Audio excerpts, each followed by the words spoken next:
حتى أهل البدع والأهواء، أهل البدع العقائدية وأهل البدع السياسية.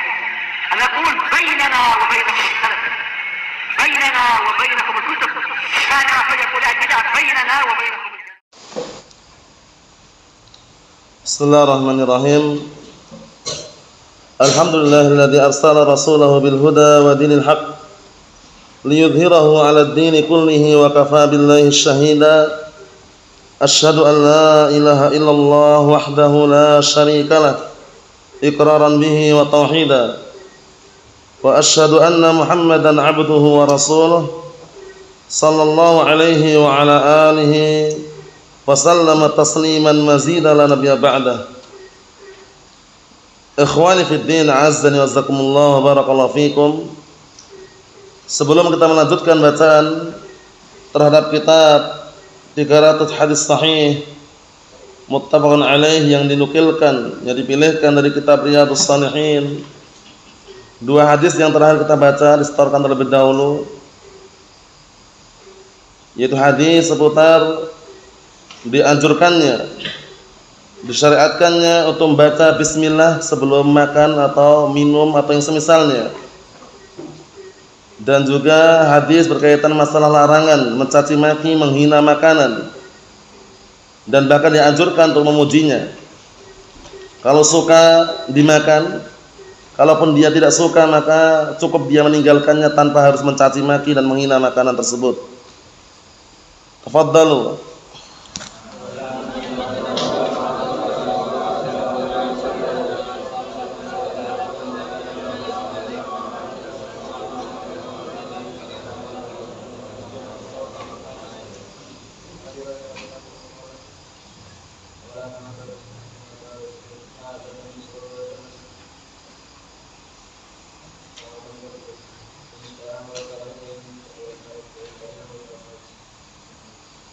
Na'am, ahsantum barakallahu fiik, a'anakumullah.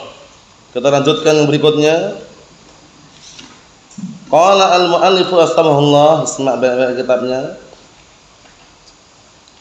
Babu istihbabi la'qil asabi' wa karahiyati mas'iha qabla la'qiha.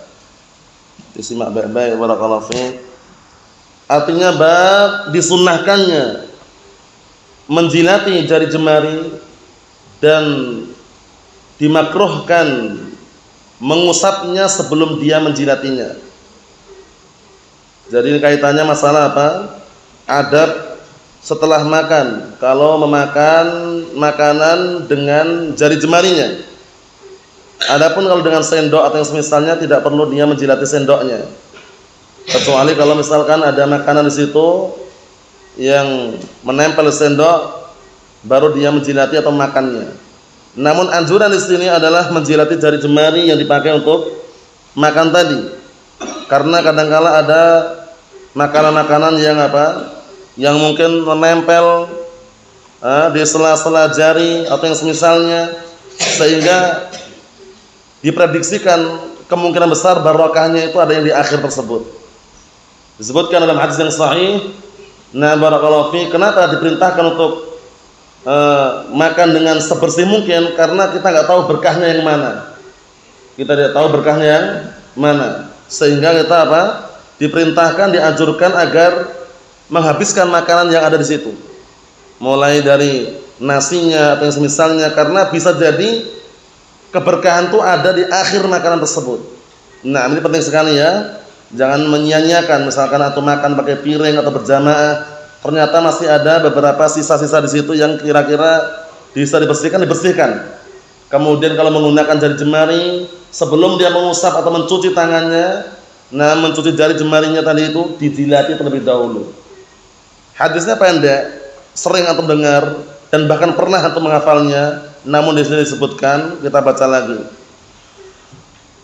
An Ibnu Abbas radhiyallahu anhu qala qala Rasulullah sallallahu alaihi wa ala alihi wasallam, "Idza akala ahadukum ta'aman fala yamsah yadahu hatta yal'aqaha aw yul'iqaha." Muttafaqun alaih. Ana artikan, simak baik-baik barakallahu fiik, dari hadisnya Abdullah bin Abbas radhiyallahu anhuma, sahabiyun jalil, Abul Abbas Abdullah ibnu Abbasin radhiyallahu anhuma, sahabiyun jalil, sahabat yang mulia. Beliau mendapat gelar dengan apa? Turjumanul Quran, penerjemah Al-Quran, maksudnya adalah penafsir Al-Quran. Gelar yang lain mufassirus sahabah, ahlu tafsirnya para sahabat. Dari hadisnya Abdullah bin Abbas radhiyallahu anhuma, qala, beliau berkata, qala Rasulullah sallallahu alaihi wa ala alihi wasallam, telah berkata Rasulullah sallallahu alaihi wasallam, idza akala ahadukum ta'aman, apabila salah seorang di antara kalian makan suatu makanan, fala yamsah yadahu, maka hendaknya dia tidak mengusap tangannya, hatta yal'aqaha aw yul'iqaha, sampai dia menjilatinya atau menjilatkannya. Ngartikannya jangan sampai terbolak-balik. Yal'aqaha, dia menjilatinya, yul'iqaha, menjilatkannya. Beda, dua makna ini beda ya, jangan sampai dibilang sama. Kalau masih mengatakan sama gagal faham. Yal'aqaha itu maksudnya dia menjilatinya, yul'iqaha, menjilatkannya.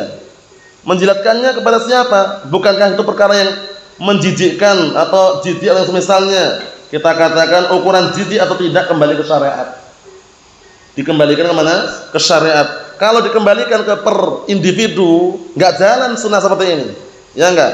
Wah, jijik atau semisalnya, bukan permasalahannya itu jijik atau tidak. Syariat bagaimana? Syariat mengarahkan, menyarankan, kemudian membimbing agar dia sendiri menjilatinya atau menjilatkannya. Disebutkan oleh para ulama mengenai menjilatkannya, bisa menjilatkan anaknya, menjilatkannya kepada anaknya atau kepada istrinya, diperbolehkan, enggak ada larangan ya. Nah, syahidnya di sini barakallahu fiik. Sampai perkara seperti ini aja Rasulullah mengajarkannya. Kenapa? Karena keberkahan kita enggak tahu ada pada bagian yang mana, yang awal kita makan atau pertengahan yang kita makan atau di akhir makanan yang tersisa tersebut. Na'am barakallahu fiik. Disebutkan di sini fala yamsah yadahu, maka jangan dia mengusap tangannya, hatta yal'aqaha, sampai dia menjilatinya, au yul'iqaha, atau menjilatkannya. Ini penting sekali ya. Nah, kalau kita makan pakai jari jemari, kadang ada makanan-makanan yang tidak bisa dikonsumsi kecuali dengan sendok misalkan, paham ya, dengan garpu atau yang semisalnya, itu enggak ada larangan. Cuman kalau makan dengan tangannya, dengan jari jemari maksudnya, nah sebelum dia mengusapkan jari jemarinya atau tangannya tadi itu, maka dia hendaknya dua perkara diperhatikan, yaitu menjilatinya atau menjilatkan ke orang lain.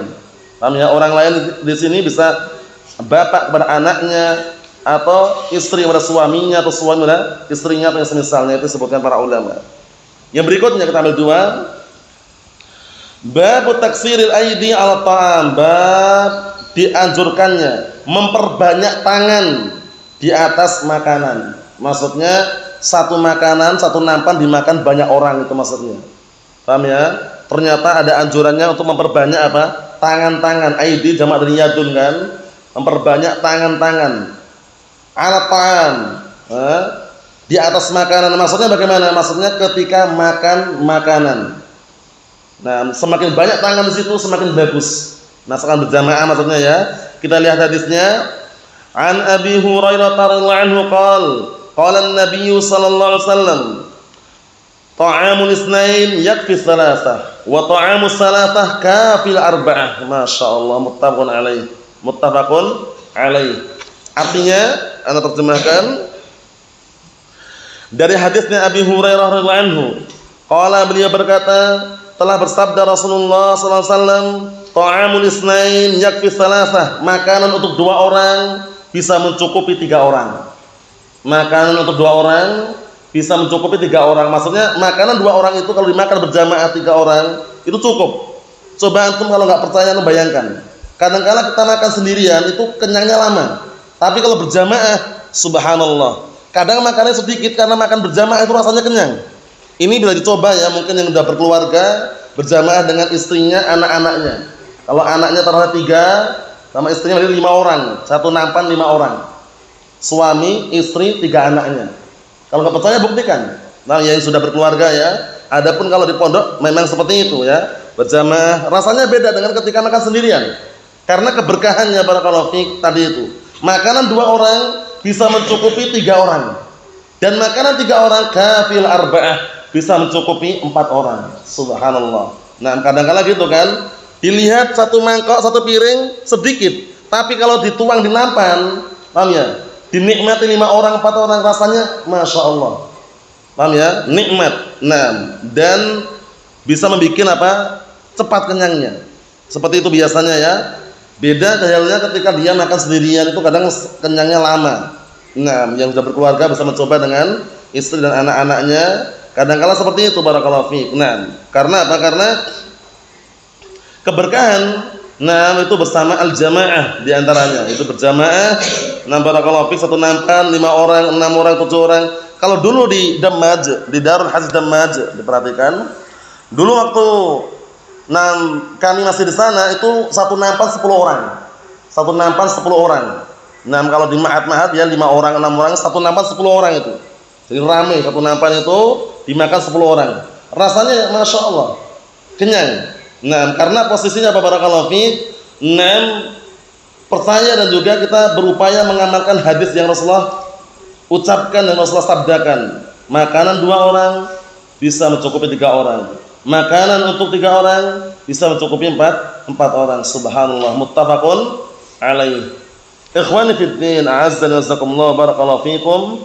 2 hadis ini distorkan pada pertemuan yang akan datang insyaallah taala, dihafalkan. Yang tidak tahu artinya bisa nanya yang lainnya. Yang jelas 2 perkara ini atau 2 hadis ini adalah adab-adab seputar makan. Jadi kalau makan suatu makanan, sebelum dia mengusap jari jemarinya atau tangannya, dijilati terlebih dahulu atau dijilatkan ke orang lain. Kemudian yang kedua adalah keutamaan makan secara berjamaah. Semakin banyak tangan situ yang makan situ, semakin bagus dan semakin berkah insyaallah taala. Wallahu a'lam bishawab. Alhamdulillah.